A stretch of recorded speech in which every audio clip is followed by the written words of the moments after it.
where this comes from is breaking down what Google says. Google says, hey, we want experative, authoritative content, and we want consistency. It's no big deal for me to create a spreadsheet, tell this spreadsheet what I want. So I go in and I say, I've got 100 keywords, give me 100 secondary keywords. Here's my tone of voice for these blog posts. Here's how long I want them to be. And next thing you know, you all of a sudden have a prompt that's pulling from each one of these inputs that I'm giving it. And then from that point forward, you just have to make it look like a human wrote it. Yeah. You can generate content at a massive scale with just using tools and setting parameters on your searches for keywords or your searches for what you're looking for. Hello, everyone, and welcome to today's episode of the Digital Revolution Podcast. I'm your host, Eli Adams. Today's episode is brought to you by FireUsMarketing.com, where SEO solutions pave the way to digital excellence. Hello, everyone, and welcome to today's episode where we are joined by Brandon Anderson. Brandon is a digital marketing and analytics program manager at Mountainland Technical College. With 10 years of experience in the field, Brandon brings a wealth of knowledge and strategy to this ever-growing world of digital. He's passionate about using data and real-world testing to find the most effective ways to grow your business online. He then uses the classroom to teach these results to the next generation of this digital revolution. Welcome to the show, Brandon. Hey, thanks for having me. How you doing, Eli? Doing great, man. I'm excited for this. I've been excited for a little while. I was trying to think about how long it's been since we've met. It's only really been like 6 months or something, right?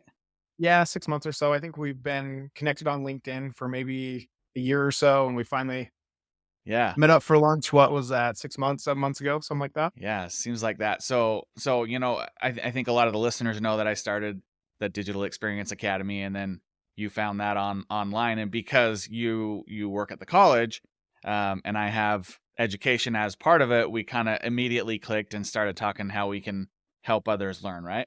Oh yeah. Education and digital. It's a fun space to be in and exciting and challenging. So we had a lot to talk about. It was great. Yeah.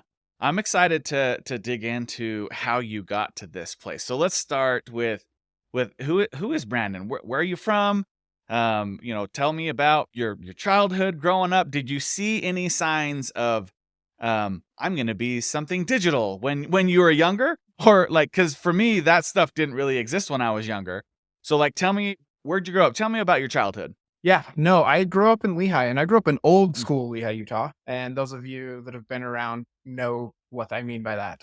So yeah, in growing up, I kind of never envisioned myself being where I'm at today. Never. I mean, and I think a lot of people say that. They always say, I never would have thought I would be where I'm at. Right. And all growing up, I actually wanted to be an engineer. So Okay. I went to engineering school, or I guess engineering camps in the summer. Loved it. That's all I wanted to do. So when I originally kind of started on my journey into a career, that was where I was going, was to engineering school. Hmm. And I was going to go up to Utah State. Right about that time though, UVU, or I guess Utah Valley University, switched over to a university. So I was like, oh, I'll get some of my stuff done there, save some money, then transfer up to Utah State and get my engineering degree. And that never happened. I stayed at UVU, and eventually one day I actually met with a counselor who's still over there. His name's Clinton Martinez. Nice. And he kind of sat me down. He's like, what are you good at? What do you like doing? And I was like, oh, I like computers and I like doing digital stuff, and kind of pointed me in the direction of a computer programming degree.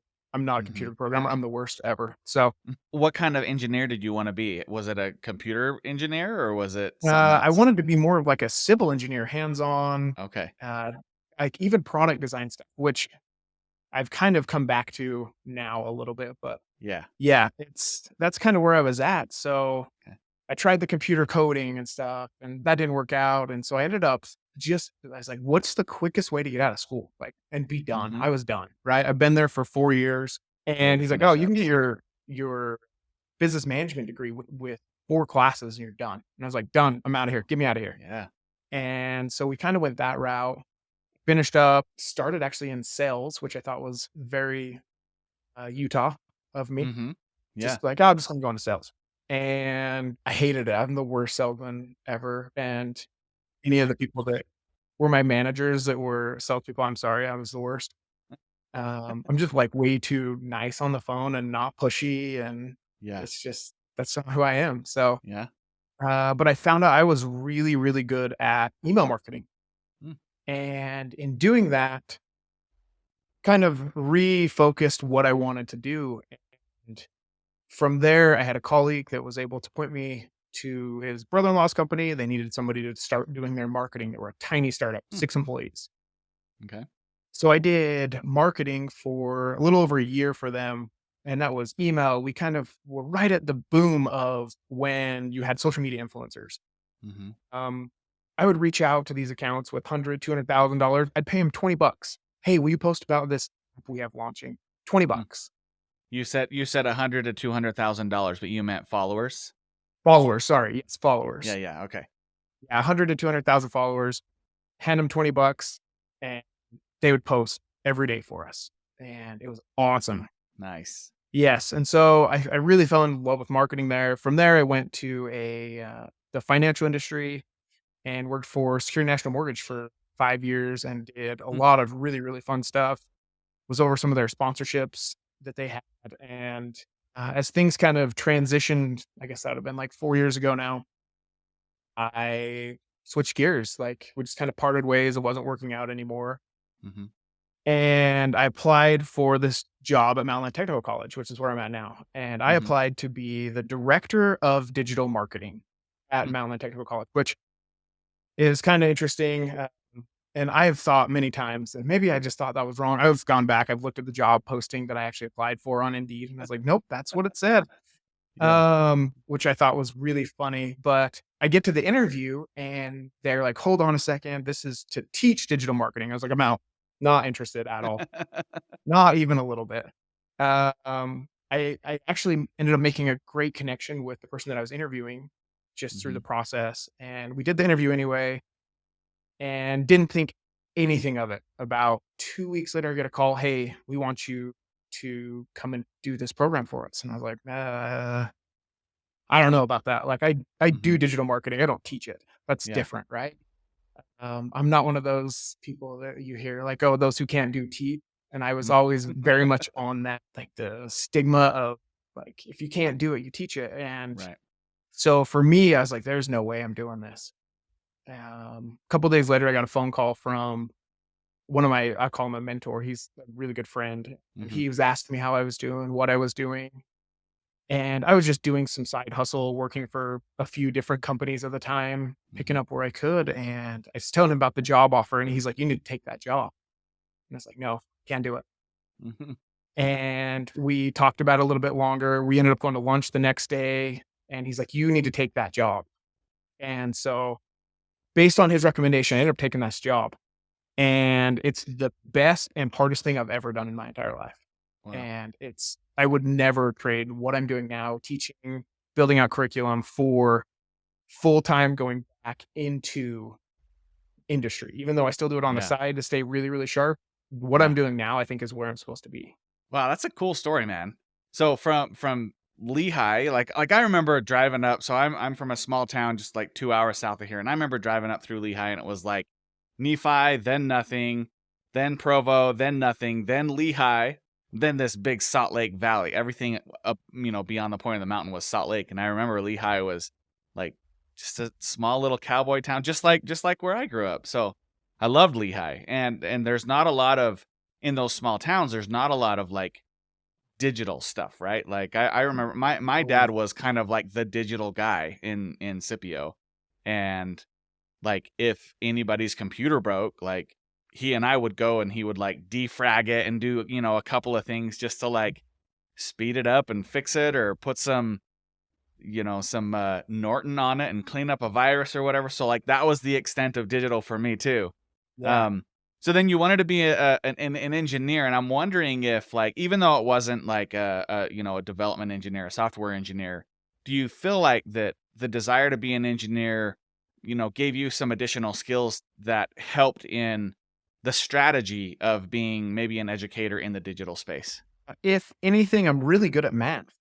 Okay. And from that, like, I love math. And Yeah. I look at digital marketing as just a giant math equation. I Yeah. am, what is that, left brained. I am very, very analytical in everything I do. I want Mm-hmm. to be able to like put some numbers behind why I'm doing something and remove my feelings. Yeah. So that is something that has come with me from like always wanting to be an engineer. So So I think there's definitely things that have come that way. yeah, I'm fascinated about that because I feel the same way, and I don't know that I've ever like articulated it. So I want you to dig into that a little bit more. But I see the world in like spreadsheet formulas. I'm like, man, if I could just VLOOKUP this situation right now, right? Like, so elaborate Exactly. on that a little bit. Like you say that marketing is kind of like math. So what does that mean? Yeah. And I'll just give you a great example. I work with a small Botox company. Okay. And I was looking into like, hey, would it be viable to run paid ads for what you're doing? She kind of brought Mm-hmm. it up to me. So as I was digging into it, it was like, okay, well, how much do you make? Like, Mm-hmm. what do you need to make? And we kind of jump into the numbers, and I start looking at, oh, cost per click is $21 per click. And then I start like, as soon as I have that number, I jump into math mode, right? It's like, Yeah. okay, is this viable to even run paid ads for you? Mm-hmm. And with a 4% conversion rate, can we do this? What if we can get it to a 3%? And all of those just like little numbers like that most PPC people think of inherently. I then take that information and I apply it to content marketing Mm. and to social. And it's all Mm-hmm. those little things of if I really break down what's going on. And sometimes it's not numbers that I'm breaking down, but in my mind, I'm thinking of it from that standpoint of like, Yeah. if your caption has this many characters and this many hashtags and you use this many returns on your reel to try Mm-hmm. to get people to read the comments, what's really going on? And I Yeah. start putting that into a very analytical standpoint instead of like, oh, I feel like this is going to be great. And Yeah. I am jealous of the people that can do that. I'm extremely jealous because I am like, I need it to make sense. Yeah. And for me, if I can't make it make sense, then I have to find somebody that can explain it to me in numbers, Mm-hmm. or some sort of analytical. I remember when we went to lunch, we had talked about a test that you were doing, and I don't know if you just started it or if it was already going, but it was the 100 days of content in like right. It was that right? You're going to Yeah. post one piece of content Yeah. every day for 100 days. Was that sort of a mathematical thing in your mind? It was like, look, like if I post 100 in 100 days, some of them are going to hit, some of them are going to do well, some of them won't. Like mathematically, you're just thinking like the odds will be ever in your favor, right? Oh, yeah. Yes. I mean, yes and no. There was so much research that went into these 100 keywords. And truthfully, I'll give you the full story. Didn't Okay. quite get to 100. My site got shut down for I had a affiliate site that I was testing this on, and it was for Okay. Go Pickleball. Go Pickleballing is apparently an offensive term, and it got shut down by multiple CDNs. Oh wow. And so I didn't know this when I bought it. I was like, "Oh, I like Yeah. pickleball, and I am gonna make a pickleball affiliate site." And Go Yeah. Pickleballing was available, right? Should have done a little more research there. And and yeah, it's a good thing. So I got to like 75, Mm-hmm. and the traffic on that was amazing that I was getting, just like week after week after week, 10%, 10%, 10%, 15% growth week after week. And so in the class, I've actually challenged all my students Mm-hmm. and I said, anybody that does this, I'll buy you lunch. And Nice. so they've all got brand new websites and they're like, what are they, 60, 80 days old at this point? And I said, Mm-hmm. anybody that can post a blog post every day for 30 days, I'll buy you lunch, Nice. consistently. Yeah. And the ones that are doing it week after week, 10%, 10%, 10%. And it really goes. I mean, where this comes from is breaking down what Google says. Google says, "Hey, we want experative, authoritative content, Mm-hmm. and we want consistency. Yeah. Be consistent what you're doing." So it's really easy to do that, especially with all the AI tools that are out there now. Mm-hmm. It's no big deal for me to create a spreadsheet and tell this spreadsheet what I want. So I go Mm-hmm. in and I say, hey, I've got 100 keywords. Give me 100 secondary keywords. Here's my tone of voice for these blog posts. Here's how long I want them to be. Yeah. And next thing you know, 6, 7 columns over, you all of a sudden have a prompt that's pulling from each one of these inputs that I'm giving it, copy Mm-hmm. paste. And then from that point forward, like you just have to make it look like a human wrote it. And you Yeah. can generate content at a massive scale with just using like tools and setting parameters on your searches for keywords or your searches for what you're looking for. That's deep. I want to dig into that a little bit more. So you used AI to get the prompt, basically, right? But then you use that prompt to actually write the article. What percentage of that article did you go back through and sort of rewrite to humanize it versus like keeping what was already there? I would say most of them are about 80% AI, 20% human edits Okay. to them. I like AI is really, really good at the things that humans are really bad at. Yeah. And for me, it's like, okay, if I'm talking about a topic and I want to show that I'm the expert on that topic, and I'm actually go back to my pickleball because I use this Mm-hmm. one all the time. If I'm talking about a pickleball bag and I want to write a blog post for these are the 10 best pickleball bags for you to buy, right? Mm-hmm. In that blog post, I'm going to have words like cell phone. I'm going to have words like adjustable shoulder strap. I may have something that says zipper, pockets. All Mm-hmm. of these words need to show up naturally in a blog post. Right. Humans, as we're writing, sometimes we forget, oh, we got to have all these things. And AI says, well, this is what Google says is doing really, really well Mm-hmm. for that. Like, here's what I need to write. And it includes them Yeah. naturally. And so if you're using a tool like SEMrush and you're going into the latent semantic keywords that it gives you, Mm-hmm. almost always now they're there. That's just because we were able to use AI to pick up all those words that we already needed. Yeah. So you found even though doing all of that, 20% of it was humanized, that you still found that you were organically ranking in Google, right? Oh yeah, yeah. Everything almost. I mean, we're talking a web page. That page was about a year old at the time when I was Mm-hmm. doing this, and almost every blog post I would put out would show up in the top 100 within a week. Hmm. And then from there, it's up to me to try to optimize the little things to Yeah. move it up. And some of that is the stuff that's a little bit out of your control, like the age of your website. Some of that is the Sure. stuff that's completely in your control, like how many backlinks you can go and generate Right. and the effort that you're putting in. Yeah. So, Okay. So then what advice do you have to people out there? I've interviewed some people already who own agencies, and they have clients come in that are like, you have to sign this paper saying that you're not going to use AI, right? So, what would you say to the business owners out there? Not necessarily the agencies can make their own decision whether they want to or not, but from a business owner standpoint, is it okay to use AI? Is it not? Is it a mix? Where do you think we're at with that? um, if you go off of what the last official Google statement, it basically says we want quality, consistent content. That's Yeah. it. So as far as I'm aware, and I'm pretty up to date on what Google says. I read their almost every release that they've put out for the last 5 Mm-hmm. years. I've read, Yeah. and in the last release where they were actually talking about AI, it was like it's got to be quality. Like AI, Yeah. if you give it a horrible input, it's going to give you something bad back every single time. Yep. Yep. But if I tell AI that here's the problem that this blog post solves for this Mm-hmm. demographic, and this is why they're searching for it, it does a pretty Mm-hmm. good job of giving me something that I can run with. So Yeah. if I'm a small business, I'm a medium-sized business, and I don't have the budget for a massive content team, I Mm-hmm. would highly recommend that you really heavily invest into AI because your competition is doing it.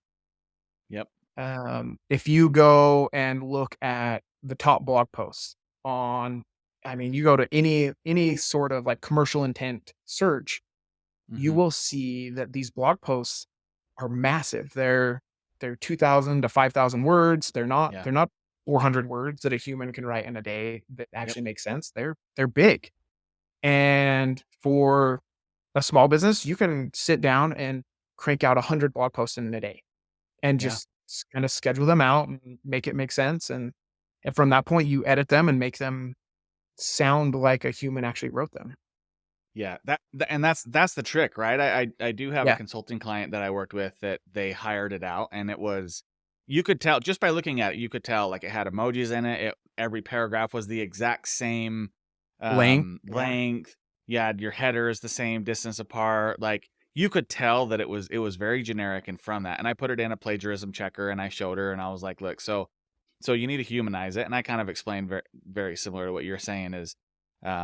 That you need to humanize it, but it has to answer the question. The prompt has to be good when it goes in. It has to answer the question that the user is looking for.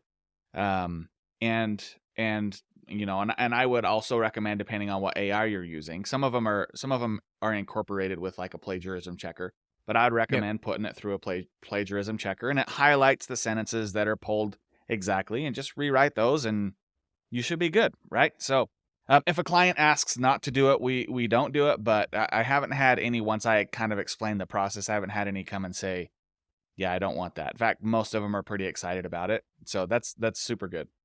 And for anybody listening, the one of the tips I could give you is ask it for a piece of content that's very, like, you're very in depth on what you're looking for, and then it's going to Mhm. give you the generic 55 to 65 word head, like subheading, and then three sentence paragraphs. It's going to give you that over and over and over and over and over again, right? Because that's what the model is trained to do.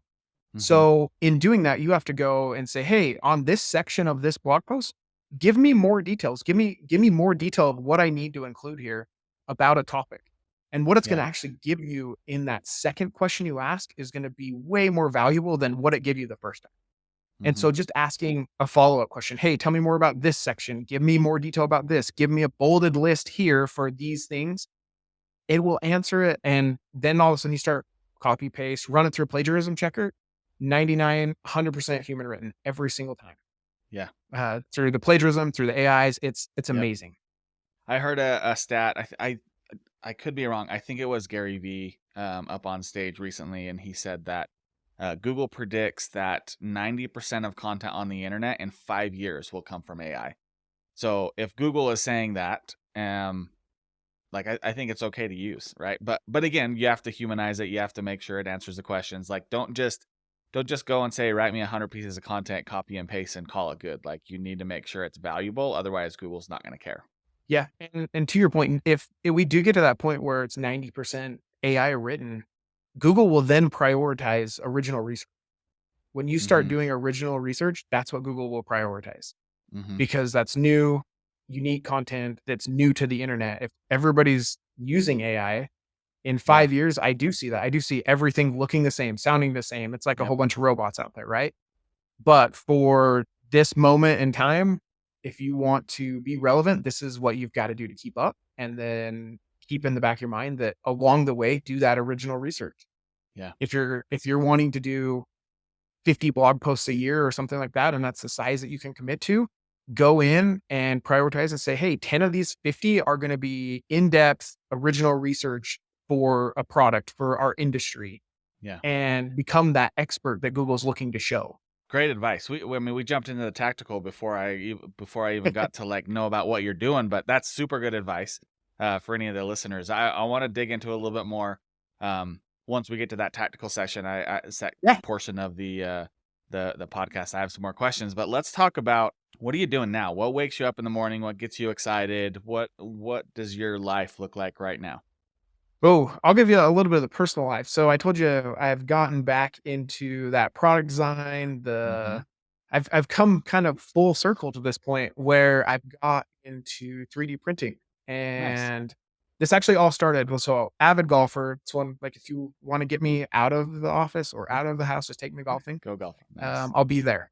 And so one of the things I've always wanted to do is design putters, so golf putters. And so what I've been working on and is basically CAD and modeling and 3D design. And then I was like, oh, I need a 3D printer. So Mm-hmm. my wife hates it. I get up at 4 o'clock every morning and I will go in, because that's when I'm most productive, and Yeah. jump on my CAD or my software and design and try to tweak stuff. And the next thing you know, my printer's running at full speed at 5:30 in the morning while I'm testing how something prints out. So on a personal standpoint, that's what I'm working on. Nice. For school, oh god, I love networking, getting out and meeting people for my actual work, Mm-hmm. and talking about MTech. MTech's awesome. I like when I was in high school, we had the option to go to MTech, but we had the option to do automotive or welding, or maybe you go do Mm-hmm. like a CNA class or cosmetology. Digital Yeah. anything wasn't even an option, right? Mm-hmm. And now, like, in talking with all these schools that are out there, we have all these digital programs, from digital marketing to digital media, which is your graphic design, and Mm-hmm. coding, app development. I mean, it's kind of Mhm. transitioned to a whole bunch of new courses that were not even available even 5 years ago, which is so cool. So Yeah. talking about MTech, I love that. I love to go out and network, meet people. Mhm. It's kind of what I really like to do. So if I'm a younger person living in the area and and I'm listening to this and I hear that, what does it look like to get into your class? Do I have to apply? Only a certain amount of people get in it. What does the course look like? How long does that take? Kind of explain that. Yeah, so it's a 9-month program. We Okay. take about 100 students a year. So this year we took Okay. 96. It's morning, afternoon, and a night class, basically. Okay. And it fills up extremely quick. So this year we filled up the day classes in about 30 minutes. Hmm. So 75 students in 30 minutes. And then our night class Wow. filled up in about a day and a half. So, and this was the first year we've offered a night class. It fills up very quickly, and it's an in-depth course. I don't know that I could have passed it when I was Hmm. like going to school. It's hard. Yeah. It's accelerated, and we go from the very beginning, like this is what marketing is, to here's your Google Ads account. We're setting this up. Here's the company you're working for, and this is how much money they've got for you. Go figure it out, type of Yeah. thing. And very hands on. It's most of the students well, not most of them, all the students build their own website. And in doing that, they get all this hands on experience for on-site SEO, for technical Mhm. SEO, for off-site SEO, for building email campaigns and building out automations. So they've got to add all these forms to their website. And then they build out the automation for those forms on what's going to happen when somebody fills it out and what does the email campaigns look like. Like it's it's it's a really in-depth program and it's awesome. Like I've been looking for somebody else that's doing something similar. And Mhm. a lot of what you come across is like, oh, here's a 9-week boot camp or an 8-week Yeah. boot camp, which is great because they teach you one skill, Mhm. whether that's SEO or maybe it is like, hey, here's how to get your WordPress, like just like what you're Yeah. doing. I love what you're doing because there is so many people that are out there that want to learn digital marketing. Mhm. And okay, I don't want to go to university. I don't have 9 months, but I've got 3 months to commit to what you're doing with Yeah. your like with your fire us marketing and your training Mhm. programs. I think that's awesome. And then we're kind of the next step up where it's like, hey, 9-month A little program, more. 600 Yeah. hours. It's a full commitment. And then you've got your universities as well. And I feel like in the last 5 years, the state of Utah has come a long ways with what the universities are actually teaching in digital marketing. They're getting caught up, and I'm super excited for that. Mhm. And a lot of that has been okay. I've had the opportunity to meet with them. I've seen curriculum. We've talked about it. We've sat down in rooms and said, hey, this is what my board of is saying that new employees need to learn. And it's been really, really cool to kind of watch this transition and see kind of how fast just the people in this area have been able to come together and build out something Mhm. awesome. So I That's so think cool. like if you're a company hiring right now and you're like, oh, I need to look for a digital marketer, there's so many options for them. And it's so Mhm. cool to see kind of what's available. And you kinda help place the students after, right? Oh yeah. Yeah. We have really, really good placement numbers. And so like the program let's see, let's go back to last year. Last year we had 75 students. We grew Mhm. by another class this year. Of those 75 students, about 68 of them finished the program. I mean, you're going to have a Okay. handful that life Sure. happens, right? Yeah. And so of those 68, 65 of them were placed. The other 3 people just didn't want a job Hmm. for the most part. There's like, you know what? Marketing's not for me. I'm glad I learned it. We're going to go there. And now placement looks different, right? So Mhm. place is like, hey, I'm taking what I've learned. I'm starting my own company. Great. Like, you're Yeah. taking your knowledge and using it. It could be going and doing and working for an agency. It could be working for an in-house. Like, Mhm. we get a lot of, uh, placement. Like, the program works for kind of whatever you wanna do.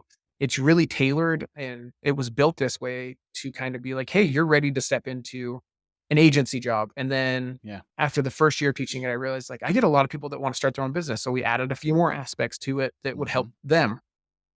And then we're like, "Oh, we get a handful of like small businesses that are looking for marketers. So here's a little bit more to kind of tailor it to them." So Yeah. the students get hands-on experience with all types of marketing. if I'm a business owner and I need some digital help, is there a way, like, if I contact you and say, hey, if you have some good people coming out of this class, put me on your list? Is that kind of how it works? Or Yeah, I get, probably 4 to 5 emails a week Mm, starting. I don't know. I usually start reaching out to people towards the end of the program. So we're okay. talking March. Yeah. And from March on, I really get a lot of people saying, hey, I'm looking for a student that can do this. Do you have a student that can do this? Or I'm starting to get where I've had students that have been to the program 3 years ago. Yeah. Hey, we're hiring, we need somebody. And that's happening more and more. And that's really cool for me to see because it's Yeah. like, hey, they know what these students are learning. They're coming back and trying to handpick That's students right cool. from the program. What's the So, coolest website students has ever built?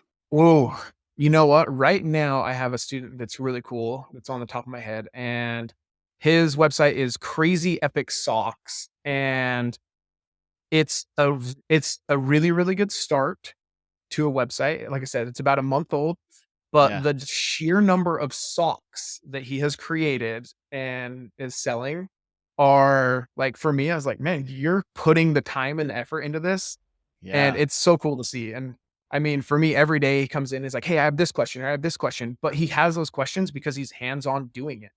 And Yeah. that's one of the cool things. And that's I'm sure that's the same thing that you're experiencing. Like somebody Mm-hmm. comes to you and is like, hey, I was working on this. Can you answer these questions?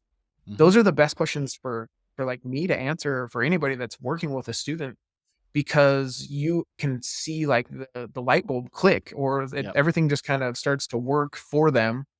And he's one of the ones that's kind of going to take on this challenge. We'll see if he can get the Yeah. 30 done in 30 days, but it's pretty cool to see. I'd love to see 30 different blog posts about socks. That'd You be know what? We talked about pillar content and we Yep. said, so it's like socks 4. That's where we started. And we did a quick Yeah. search and I did socks 4 and then pulled 40 different blogs that he could write with like Yeah. one other word to the end of that. So Yeah. That's it's awesome. it's pretty cool. I bet they love that. I've met a few people who have come out of those classes and they've been pretty awesome. And I know some of the people who are on your board and they love everything that you're doing as well. So good job. Congratulations on what you've accomplished there. How long before you were there did it exist, or did you start the program? No, I started it. When I came in, I had, uh, nothing. I mean, I had a Okay. spreadsheet and it said, "Teach this," and it was 3 rows. That was it. And I still laugh at it. I actually still have it to this day, and I look at it That's so occasionally, funny. and it's just kind of like for a really long time, it was my screensaver on my computer. Yeah. I took a screenshot of, like, what I That's so started funny. with Yeah. so that I could always see, like, "Okay, this is where we started and where we come back with." But no, it started with nothing. So I relied heavily on the community and I was able to reach out Mhm. to, I bet I did 50 to 75 interviews over the course of 2 months, just Mm. trying to figure out what do we need students to know? Okay, and I was interviewing CEOs, hiring managers, brand new digital marketing strategists, like all the way down to like, hey, you've been working for a month. What do you Yeah. wish that you had learned?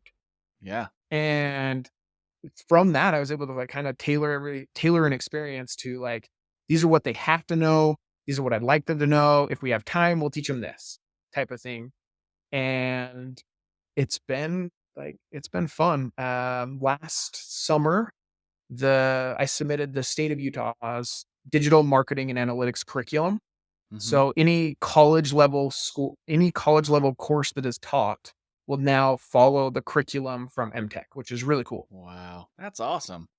Heck yeah. Yeah. Okay, so you got a ton of knowledge. Let's dive into the technical stuff.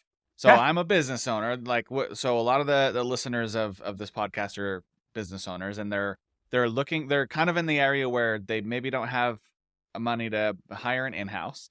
They they want to dabble their toes into it a little bit. They know it's important. They maybe don't know, like, hey, if I'm going to go with an agency, I don't even know the right questions to ask. I think you and I talked about this offline where Yeah. I've had, potential clients come and we have this conversation and they're like I don't even know like how to manage an agency, let alone somebody in house. So that's kind of the situation where these business owners are. So what tactical advice do you have? And it can be in any of the areas that you teach or that you feel passionate about. But if I'm a business owner, what should I focus on for maybe first, second, and third to increase my visibility online? Okay, first you have to know your customer as like as well as possible, and that's going to be where I would spend a lot of time starting out. Okay. And this could be, hey, pick up the phone, call one of your customers. What do you like about our product? What do you not like about our product? What do you like about our services? And so get to know what they say. Like, what are Okay. your customers saying about you? And that's step one. And once you have that information, like I've done this many times where I will just call somebody. Hey, I know you have been a client of this company for 5 years. Tell me Mm-hmm. what you like about them. And then I just write it down and start writing Mm-hmm. down things. And all of a sudden you have ad copy, you have social media Mm, copy, you have blog posts to write, right? And then I start saying, hey, what questions do you have or did you have? mm-hmm. Okay, there's a blog post, there's a blog post, there's a blog post. So like I've got all this information just by asking my customer what what they think about us and Yeah. asking very specific questions to the point of like, I'm asking you a question to get an answer for a piece of content that I want to create.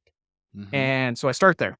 Can I add to that before we jump to the second one? Yeah, go for it. So I think this is super valuable. And what happens with business owners is that they're in it for so long, so deep that they don't think that way, right? So you need to pull yourself out of what you do and figure out the questions like you were saying. When you first got into this, what questions did you ask to understand more about what you do, right? So I have a client that I work with who does auto detailing, and I'm like, we got to write some blog posts, and she's like, well, I don't even know where to start. Like, there's tools, but the tools to do keyword research, you still have to put in words, right?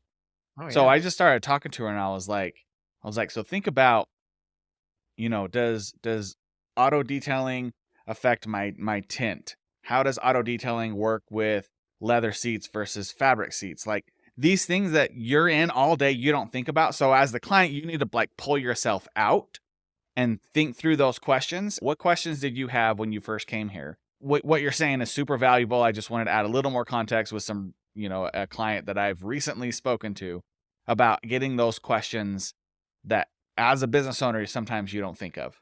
And I get a lot of experience from this with the students, right? I've got Mhm. 100 students that are starting a fake business, but most of these students could take their ideas and actually run with it.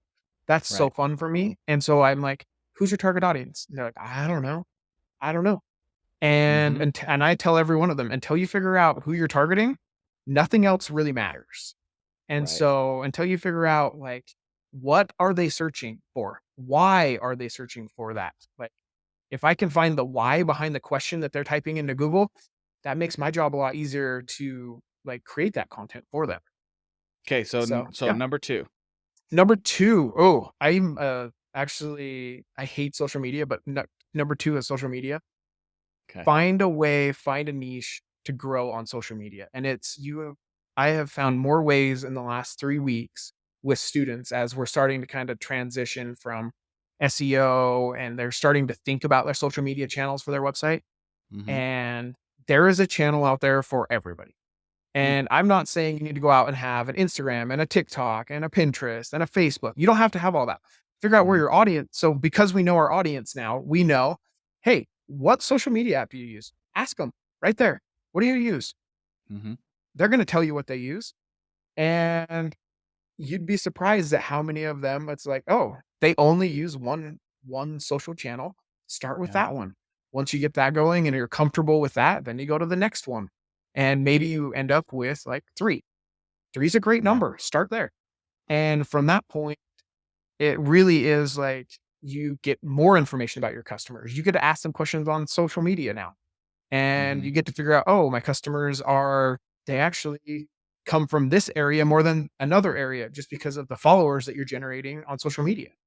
So I'm personally, I don't use social media, but from a business standpoint, you have to be using it.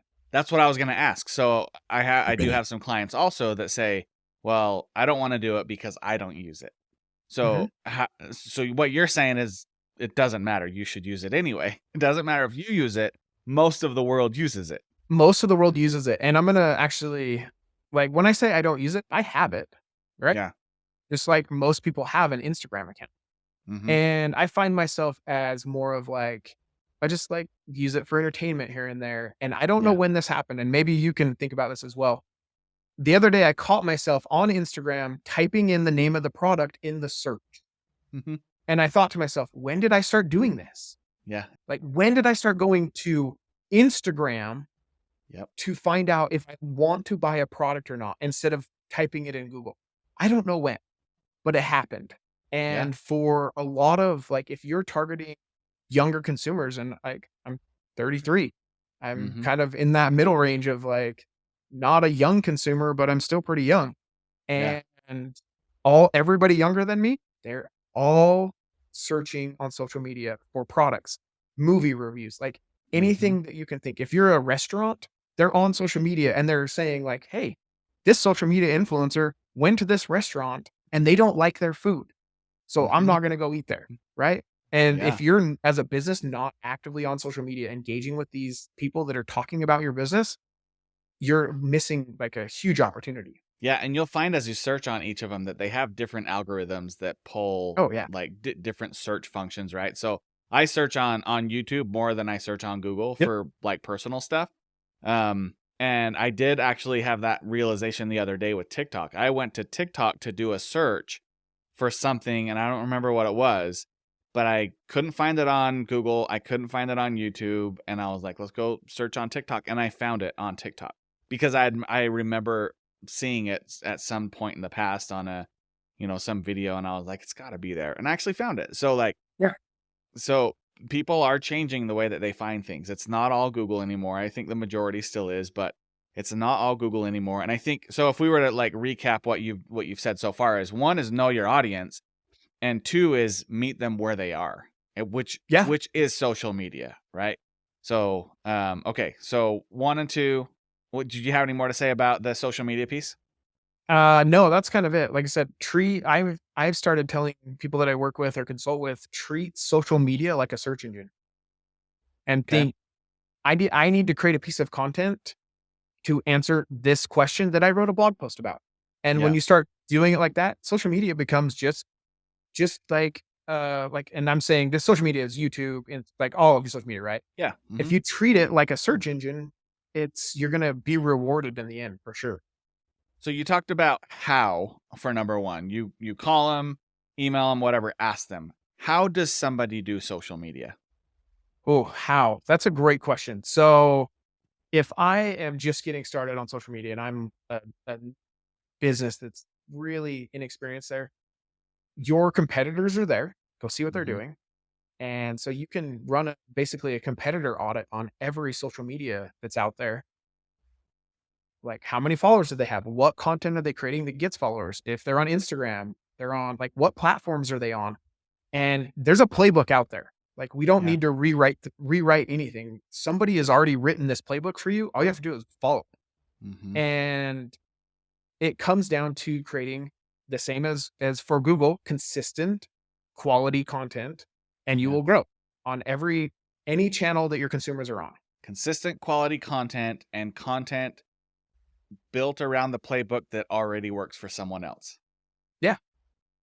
We don't have to, Solid. like I said, when I think of stuff analytical, it's coming out a little bit right now. We Yeah. don't have to overthink it. It's not like, oh, look at this reel that I made. It's fancy. No, nobody cares. They want like genuine, authentic content of Yeah. what's already out there. Like it works. You can see what works. If you've ever posted a lot on social media, you know the ones that you work on the hardest don't do that much. The ones that are like the dumbest, I'll give you an example. I have a TikTok, and I built it to test the algorithm, to test like my marketing stuff, right? And see if this marketer could actually do it. And I posted 3 to 5 times per day for 90 days just to see.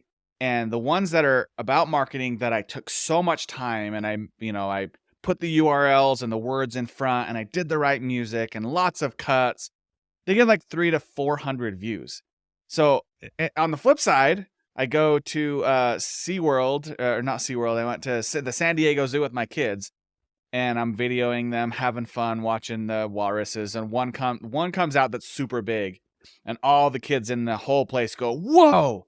And I posted it with music, and that was it. It's got 16.8 million views. Like, so one, it's a different piece of content, but two, it's one that I didn't try to like. Yeah, well, you know what I'm trying to say is like the ones you put a ton of content in, like make it authentic is what you're saying. Make it authentic, make it truthful, make it to the point. And those are the ones that usually do well. Yeah, I mean, I'm not gonna say social media is easy because it's not. It's one of the hardest things you'll ever do, and it's one of the most frustrating things you'll ever do. Right along with that 3D printer I've picked up, I started a Mhm. 3D printing channel, and like, oh, I started it a week ago. I've got 180 followers in 1 week, and I've been Nice. posting once a day, right? Yeah. And it's about that time commitment, and it's like anything you do, everything takes a little bit of effort, and you don't Mhm. see those incremental changes in the beginning. It all takes time, and unfortunately, we're in this world of like, oh, here's how you go viral, and here's how you go viral, Yep. and truthfully, yes, there is certain things that you can check this box and check this box and try to go and like meet all of the algorithms things, but it doesn't mean you're going to go viral. Yeah. Um, there are certain things that I've been testing that work. Yep. And I'll give you one right now. So if you're Okay. out there, one of my students was giving me a hard time today because she saw what I was posting, and she's like, "You got to do it like this." And I was like, "I was the one who told you to do it like that. I was just being lazy, right?" And so like an average on this brand new account that's a week old, I was get like the most views I had was shoot maybe like 250, Uh-huh. and I posted it this morning. It already has 500 views. Mm. And all I did was said like, "Hey, here's a fail of a 3D print that I did." And I just put learn how to fix this below so that they Mm. have to scroll up and read my comment and actually Mhm. read my caption. And as soon as like when you do that, the algorithm is triggered to be like, "Oh, they're going to read through this." But also what's happening in the background is this 4-second video is playing over and over and over and over and over again Mhm. while they're reading the caption. Yep. It's a very simple strategy that anybody can take that, anybody can use it. And Mhm. and it takes 3 seconds to learn these things. You just have to look for these similar patterns that all these Yep. massive videos are doing and rip them off and redesign it and make it your own. I love it. I love it. Okay, what else you got? Okay, number 3 is you have to have some sort of process in place. Okay. Procedures, processes, so that you can stick to a plan essentially, right? So Mhm. whether it's a content calendar or in my case, like, okay, again, going back to social media, I don't know why it's not my favorite thing, but it's what's Mhm. on my brain today. If I'm on social media or if I'm creating content, it's on Monday, I do this. On Tuesday, I do this. On Wednesdays, I do this. Thursdays, I do Yeah. this. And so you don't have to think. And it comes back to like I think about Steve Jobs and wearing the exact same clothes every day. The reason he did that is so he didn't have to think about it, so he could free his brain up to do other things, right? Yeah. Or so just like I don't have to worry about this.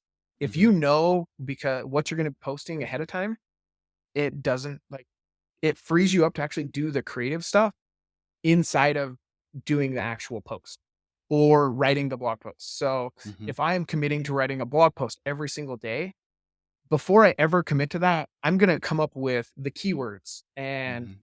I'm gonna go to this spreadsheet that I have and I'm gonna say, here's my primary keyword. Here's my secondary 3 to 4 keywords.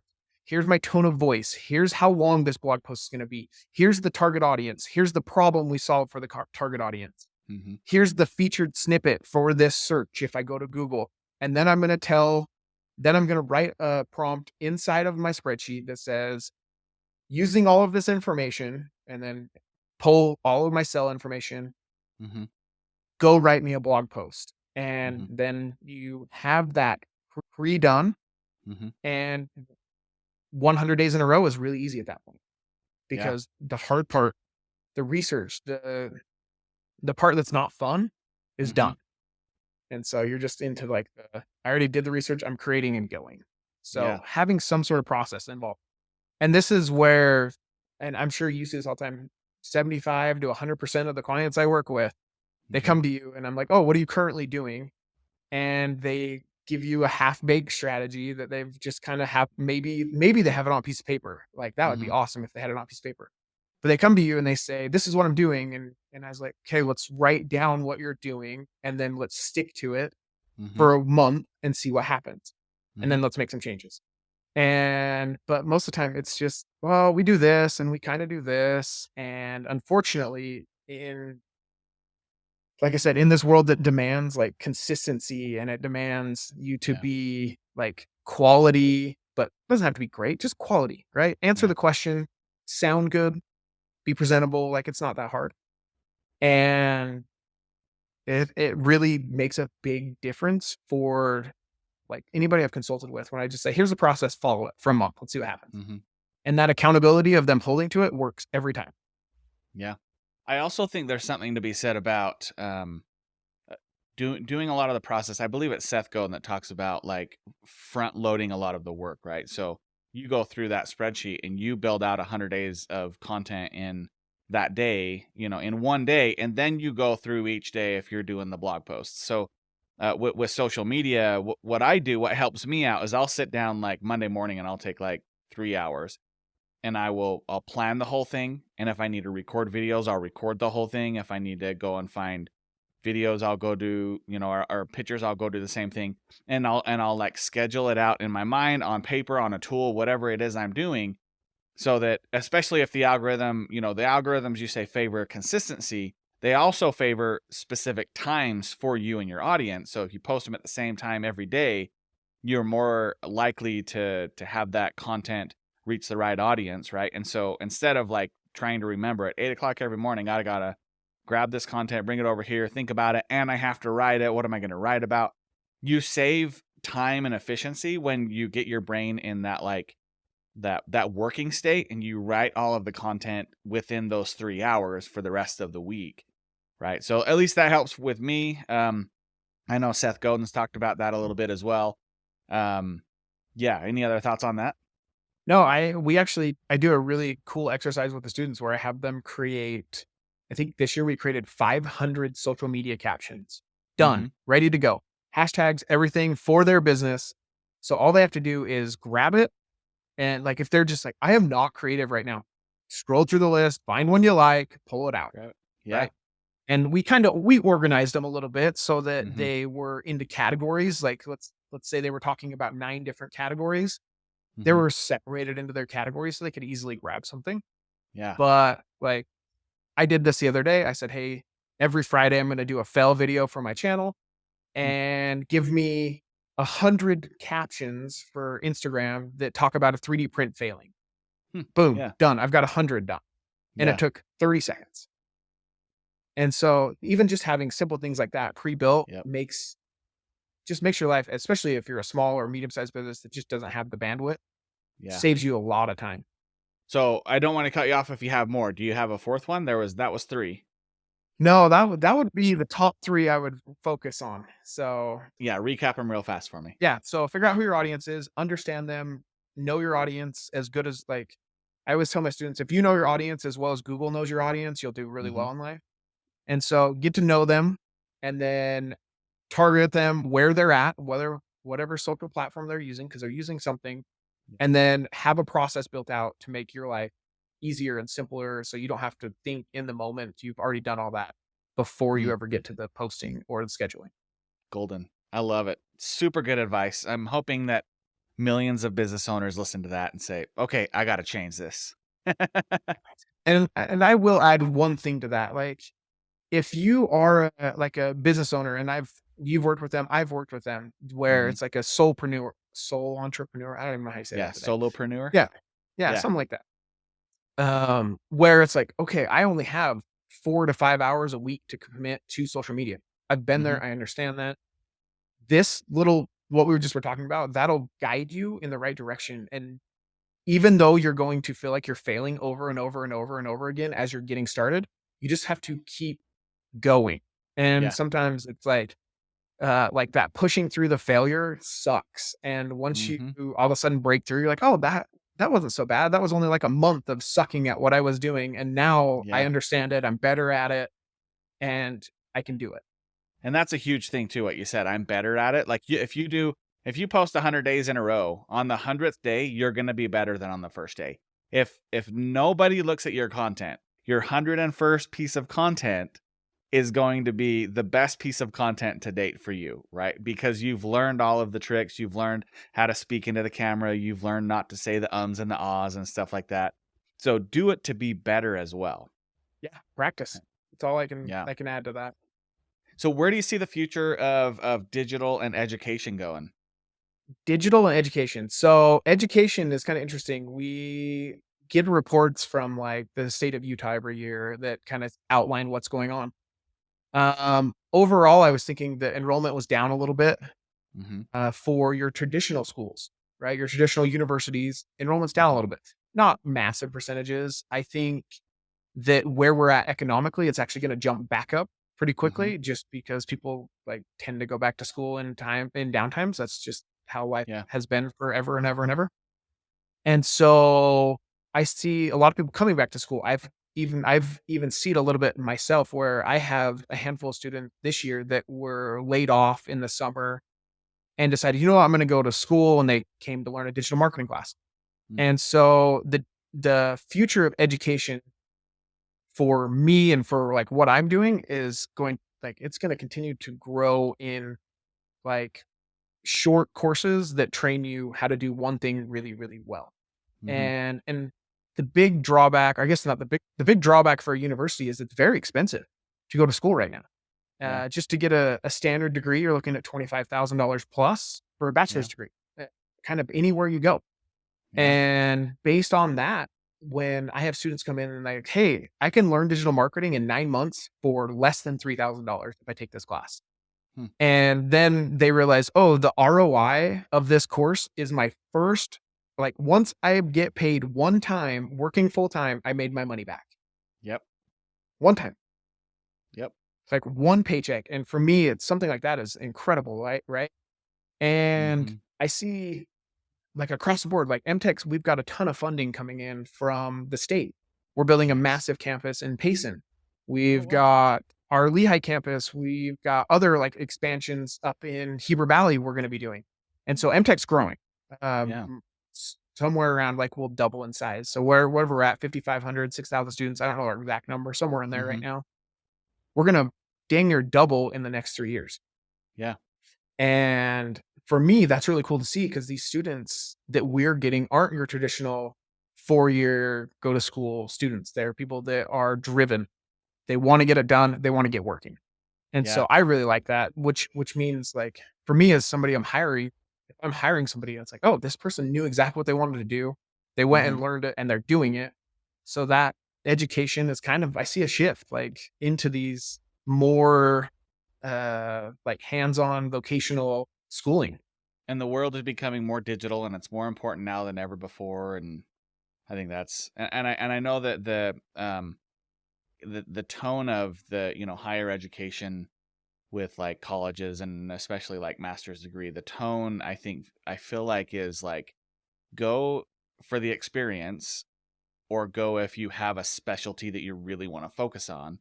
And if not, then go to a place like, MTech and get super qualified in 9 months and take the other 3 years that you would have been in a traditional college and get all of that experience and potentially be a lot further along than you would be if you were to just go to college, right? And I don't have I wish we were further along in like kind of the data, but what I've been seeing with my students that have been in industry for 3 years now at this point, Mm-hmm. um their average salaries are right around 70,000, 65, 75,000, somewhere in there. Mm-hmm. um, which is higher than what they would have got at that point if they were just coming out with a bachelor's degree. Most of these students Yeah. I'm seeing are around 60, 55 to 60. Yeah. So you're a little bit ahead, but you've also been doing it for 3 years versus if you had went to a traditional school. Good experience. So it really depends on the employer. If I were an employer, I wouldn't look into whether they had a bachelor's degree in digital marketing. I'm not a big fan of the bachelor's degree in digital marketing. It moves too fast. Yeah, for sure. There's not enough like stuff that's constant. Like it's not finance where like you're going to do your taxes basically the same Yeah. every year. And I mean, I know stuff changes, but like a lot of things remain constant, right? Mm-hmm. Marketing, it's like, oh, hey, Threads came out last week. What do we do about this? And we have to learn an entirely new channel. Mm-hmm. And so it's so fast paced. Yeah. My students ask me all the time, should I go to a university and get a degree in digital marketing? And I say, no, go get it in computer science. Mm-hmm. Go get it in cyber security. If you really want to go learn get a tech degree, go get it in cybersecurity. Yeah. That's an amazing degree. Yeah. So there's so many of these like degrees that are awesome out there but I don't think digital marketing is one of them. I agree. I totally agree. Things change too much. Like, I mean, the Google algorithm updates a million times a day, it seems like, right? And then there's multiple big algorithm updates multiple times a year. So if you get in 1 year and 4 years later you're out, the change is so Mhm. drastic that it's sometimes difficult to keep up with. But okay, so I end all of my podcasts with two specific questions, and then I want Okay. you to tell everyone how they can get a hold of you. But the first question is, if you could go back to your younger self and give any advice, what would that be? This is a really tough question because sometimes you think, oh, if I tell myself this, then this won't happen. But then does that change the entire course of your life, right? Yeah. So for me, it would be to take on more risk. I am a very risk averse person. Okay. And when you are younger is the time you should take on more risk in whatever you're doing. Start a business. Do I was always like, I mean, I am the cheapest person you'll ever meet. And what I mean cheap, I mean frugal, very frugal. Yeah. Yeah. And so I always laugh, but it's like, okay, I don't take risks. No, I'm risk averse 100%. Yeah. And so take those risks that you thought about doing. Then you're like, I don't really want to fail. Just do it. Do it That's anyway. what I should have done. Nice. So, Okay. Second question is, do you have any books, podcasts, or leaders that you look up to or that inspire you now? leaders and books. So I actually read a good book. It has nothing to do with leadership called Carrie Soto. Nice. And it's a book. It's a fictitious oh boy. Now I'm looking back. Fictitious? Yes. It's fictitious. Okay. And it's about a tennis player that retires. Somebody breaks her record and she comes out of retirement to take on her record. To try to get her record back after 5 years of not playing tennis. Mm-hmm. It was very interesting. I really, really liked it. Book. I was like, my wife played it for us when we were on a drive, and I was like, oh Yeah. my gosh, I love this book. So good. It's so good because it talks about overcoming adversity and how to be the hardest working person without all of the traditional what you get in leadership books. It was just from a different approach, but it had all of those same principles in it, and it was really good. Yeah. Nice. Okay. I'm gonna have to go look up that book and check it out. It was called what was it called again? It's just called Carrie Soto. Carrie Soto. Okay, I'll go check it Yeah. out.